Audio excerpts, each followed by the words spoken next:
introduce the incredible First Lady of the United States, Dr. Jill Biden.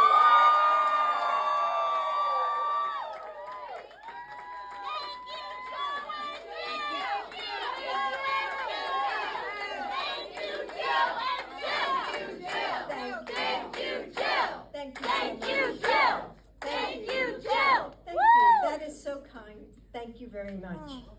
And Padma, thank you for being such a powerful voice, spotlighting the issues that are close to your heart and the ones that matter to women and to families. It's also great to be here with Congresswoman Susie, who has been moving Nevada's 3rd district forward on our focus on education, which I love, and working families. With just 2 weeks until the election, let's remember the reality of this moment. We are the first generation in half of a century where our daughters will have fewer rights than we had. That's right. When I first learned about Roe v. Wade and it had been overturned, I was shocked. Weren't you? Yes. Devastated. Yes. But looking back, I shouldn't have been surprised. I knew that Donald Trump had handpicked 3 justices to restrict reproductive freedom. Maybe I just didn't want to believe that he would have to fight, that we would have to fight for women's fundamental safety and freedom all over again. That's right.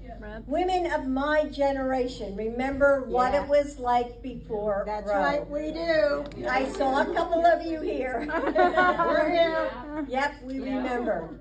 So when, we all have stories to tell. Susie does, Padma does. But when I was 17, one of my friends got pregnant. Yeah. It was the late 60s, and abortion was illegal in Pennsylvania where I grew up. Yep. And my friend told me that she would have to go to a psychiatrist who would declare her mentally unfit before the doctor would perform the procedure to end her pregnancy. Yep. So I went to see my friend in the hospital, and then I cried the whole way home. When she was discharged, she couldn't go back to her house. So I gathered my courage and I said to my mom, "Can she come stay with us?" And my mom didn't hesitate. She said, "Of course she can." And she never told a soul, including, as far as I know, my dad. But my mom and I never spoke about it again.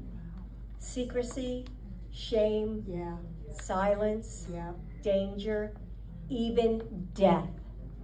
That was the reality back then. And that's where Donald Trump has left women today, less safe and less free. Right now in America, Trump abortion bans are in effect in more than 20 states across our country. And this is really important.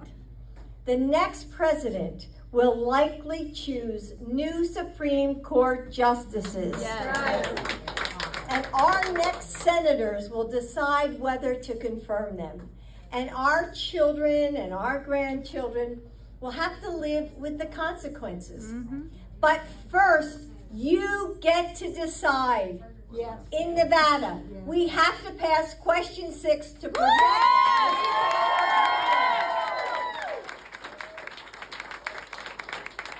But that's not enough.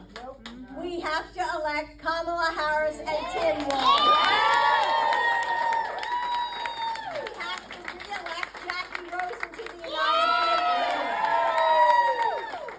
That's the only way to prevent Donald Trump from banning abortion nationwide and from undoing the protections you will pass in November. No one has to abandon their faith or their deeply held beliefs to agree that the government shouldn't be telling women what to do. So let's vote for Kamala Harris and Tim Walz.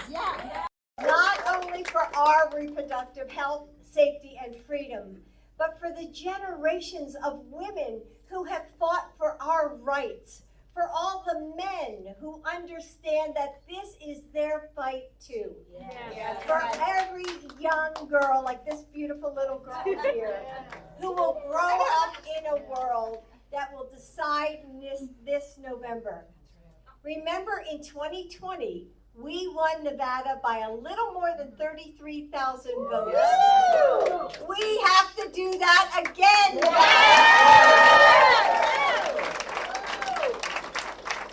So even if you're not registered yet, you can do that when you go to vote. That's right. No excuses. That's right. So it's time to make your voices heard. Yes. And then after you voted early, convince 10 more people to do the same.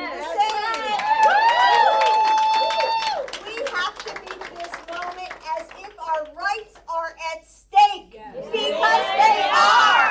As if our freedoms are on the line, Because they are. With determination, with persistence, with urgency, we will vote in a new generation of leaders. We will choose a new path forward. We will elect Kamala Harris and